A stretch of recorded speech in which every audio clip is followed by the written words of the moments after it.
चलिए, आज जो है क्लास 12 का जो बीएसटी है, जिसमें नियोजन की प्रक्रिया है ना, और नियोजन तकनीक या नियोजन कदम क्या होता है, इसके बारे में जानेंगे, है ना।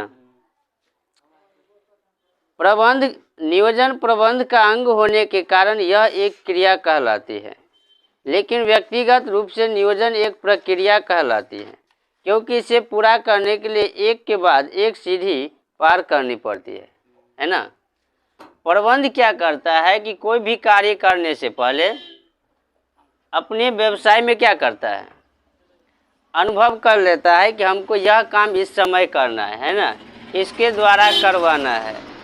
तो ये सब प्रबंध का जो है नियोजन का प्रक्रिया हुआ, है ना। यह प्रक्रिया बृहद, माध्यम तथा लघु उपक्रम सभी के लिए समान है। यह आवश्यक है, उपक्रम के आधार पर प्रकृति के अनुसार थोड़ा को समायोजित किया जाता है ना। नियोजन के द्वारा क्या होगा कि कोई भी लक्ष्य का निर्धारित होता है ना। इसमें सबसे पहले है नियोजन प्रक्रिया में उद्देश्य का निर्धारण करना। तीनों नाम है क्या? हाँ,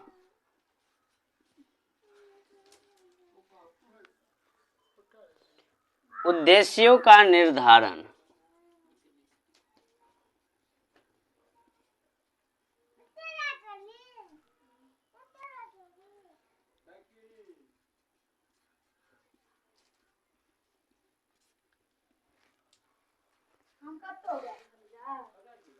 है ना।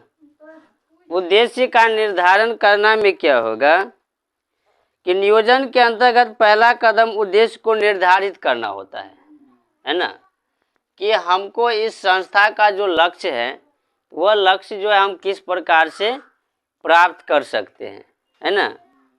ये उद्देश्य की प्रबंधकों एवं कर्मचारियों की दिशा प्रदान करता है। उद्देश्य की यह निर्देशित करता है क्या करना है, कब करना है और प्रारंभिक जो किस बात पर देना है ना।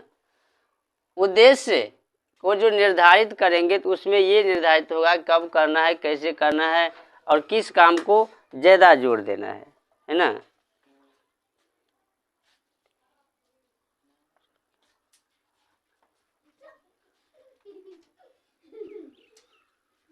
यह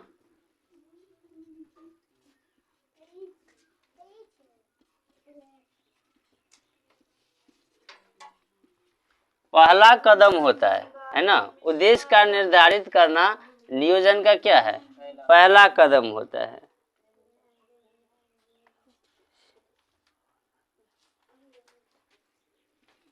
जो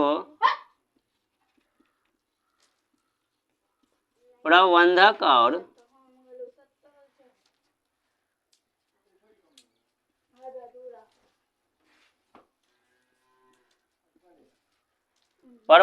और कर्मचारियों को दिशा प्रदान करता है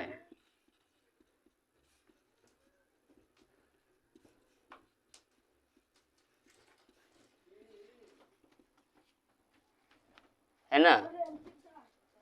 यह क्या करता है कि पहला कदम जो होता है और ये प्रबंधक और कर्मचारी को दिशा प्रदान करता है।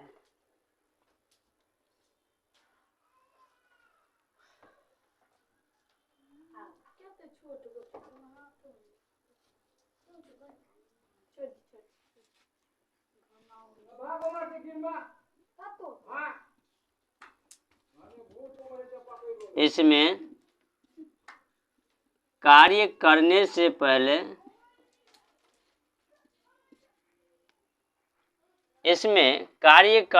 पहले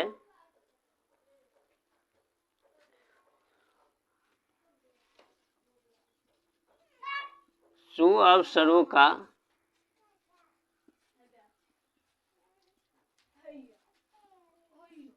आकलन कर लिया जाता है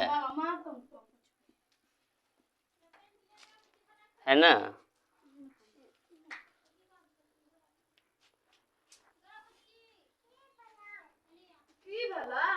नियोजन प्रक्रिया, नियोजन तकनीक या नियोजन कदम, है ना। सबसे पहले होता है उद्देश्य का निर्धारण करना, यह पहला कदम होता है जो प्रबंधक और कर्मचारी को दिशा प्रदान करता है। कार्य करने से पहले जो शुभ अवसर है उसका आकलन कर लिया जाता है ना।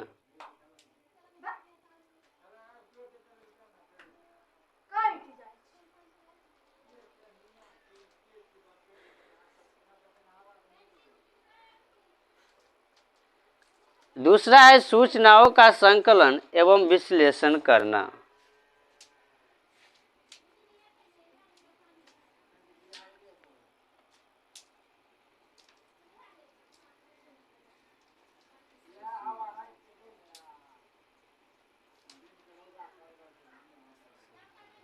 संकलन एवं विश्लेषण करना।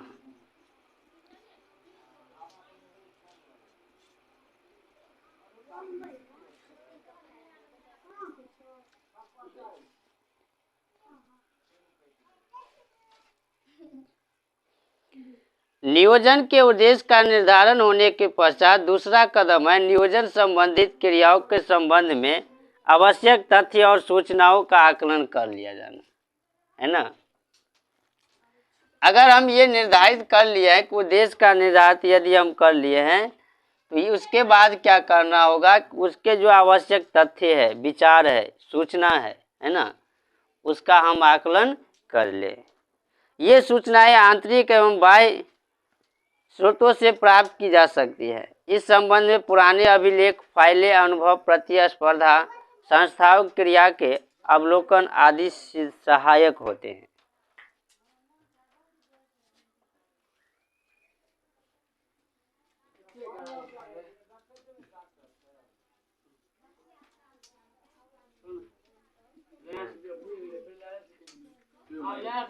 यह दूसरा कदम है।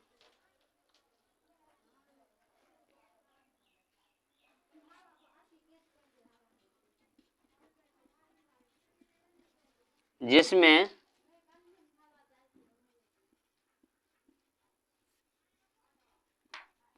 आवश्यक तथ्यों और सूचनाओं का संकलन किया जाता है।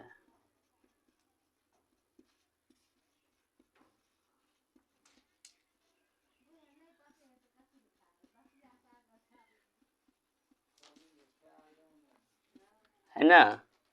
सूचनाओं का संकलन एवं विश्लेषण करना यह दूसरा कदम होता है जिसमें आवश्यक तथ्यों और सूचनाओं का जो है संकलन किया जाता है।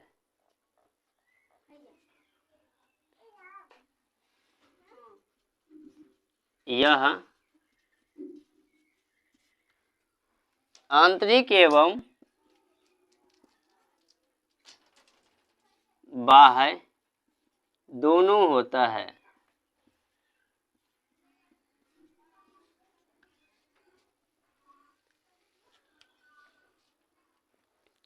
इसमें क्या होगा, पुराने जो अभिलेख होंगे, फाइल होंगे, अनुभव होंगे, संस्था की क्रियाओं का जो अवलोकन होगा, ये सब सिद्ध किया जाता है ना, ये सब सहायक होते हैं। ये तथ्य सूचनाएं नियोजन किस प्रकार प्रभावित कर सकते हैं, उपयोगी सिद्ध हो सकती है।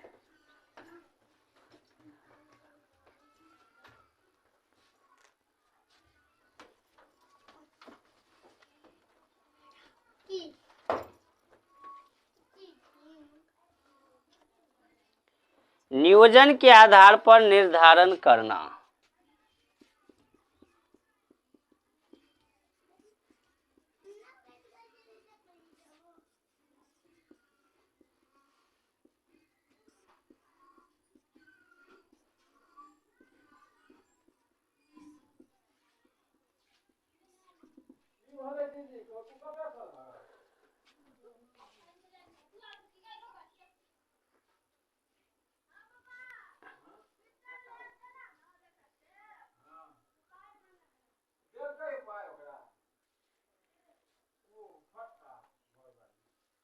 नियोजन के आधार पर जो है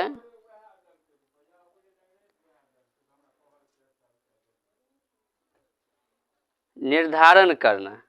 नियोजन का तीसरा कदम आधार का निर्धारण करना है। नियोजन के आधार भविष्य के अनुसार होते हैं तथा भावी परिस्थिति के संबंध में तथ्यपूर्ण विक्रय की मात्रा कितनी होगी, है ना।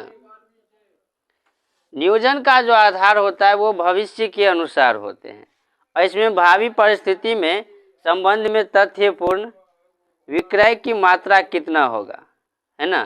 क्या मूल्य होगा, क्या उत्पादन होगा, क्या लागत होगा, कितने दर से होगा, इस सब का जो है पहले अनुमान कर लिया जाता है ना।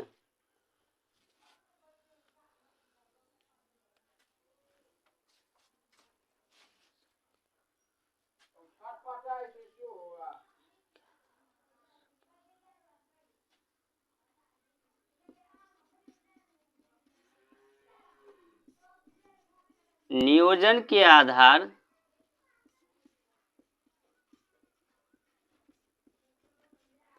भविष्य के अनुसार होता है,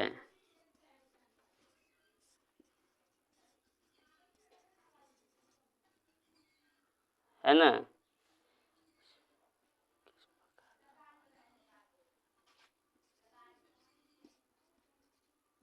भविष्य में बाजार कैसा होगा,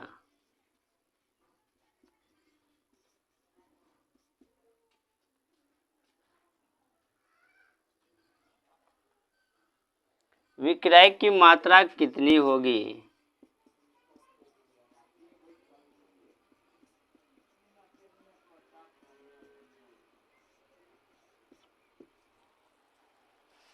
क्या मूल्य होंगे, क्या उत्पादन होगा,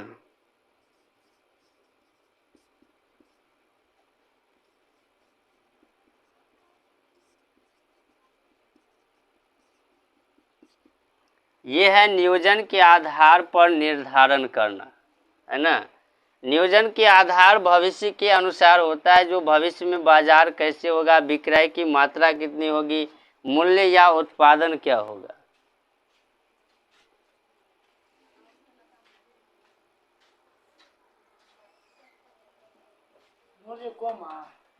हाँ, मूल्य कमा उत्पादन।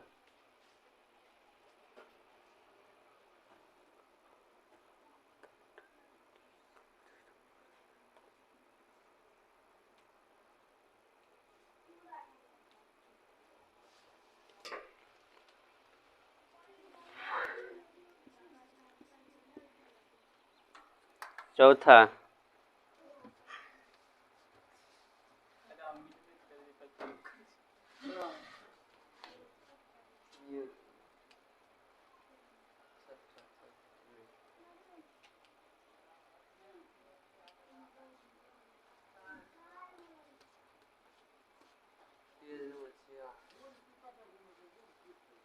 वैकल्पिक तरीकों का मूल्यांकन करना।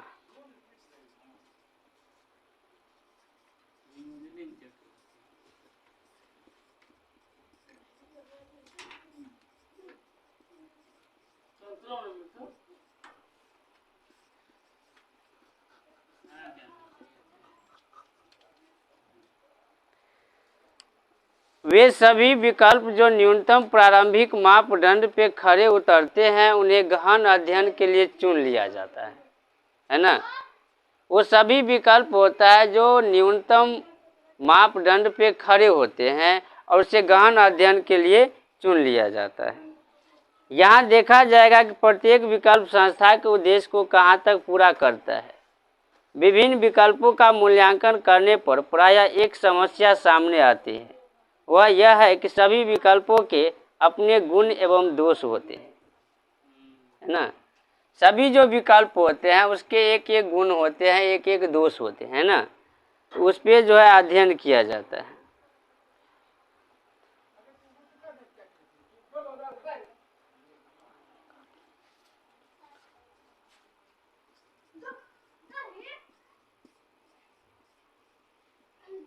वह विकल्प जो न्यूनतम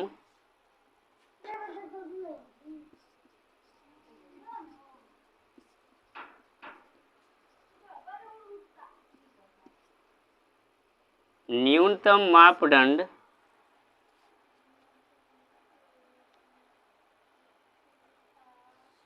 पर खरे उतरते हैं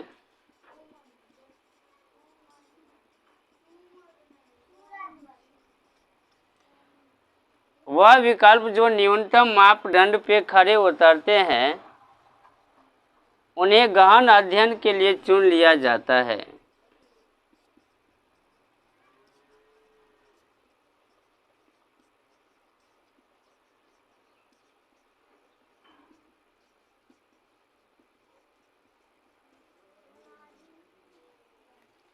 गहन अध्ययन के लिए चुन लिया जाता है।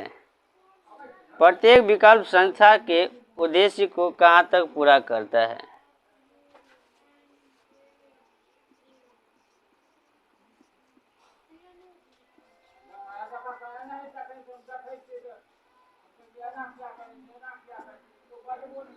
यह देखा जाता है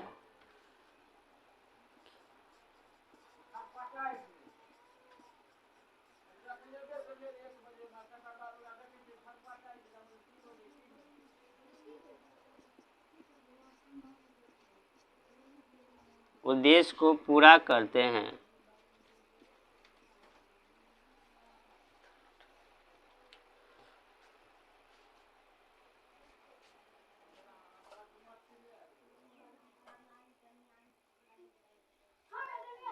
चलिए एक बार जो हम सबको रिपीट कर देते हैं, ठीक। नियोजन प्रक्रिया, नियोजन तकनीक या नियोजन के कदम। उद्देश्य का निर्धारण करना, यह पहला कदम होता है जो प्रबंधक और कर्मचारी को दिशा प्रदान करता है ना। और इसमें कार्य करने से पहले शुभ अवसरों का आकलन कर लिया जाता है। दूसरा, सूचनाओं का संकलन एवं विश्लेषण करना। यह दूसरा कदम होता है जिसमें आवश्यक तथ्य और सूचना का जो है संकलन कर लिया जाता है। यह आंतरिक होता है और बाहरी भी हो सकता है ना। तीसरा है नियोजन के आधार पर निर्धारण करना। नियोजन के आधार पर भविष्य के अनुसार होता है। भविष्य में बाजार कैसा होगा, विक्रय की मात्रा कितनी होगी, मूल्य क्या होगा, उत्पादन क्या होगा, है ना। वैकल्पिक तरीकों का मूल्यांकन करना। वह विकल्प जो न्यूनतम मापदंड पे खरे उतरते हैं उन्हें गहन अध्ययन के लिए चुन लिया जाता है। और यह कि प्रत्येक विकल्प संस्था के किस उद्देश्य को पूरा करता है ना। तो ये था नियोजन प्रक्रिया, नियोजन तकनीक।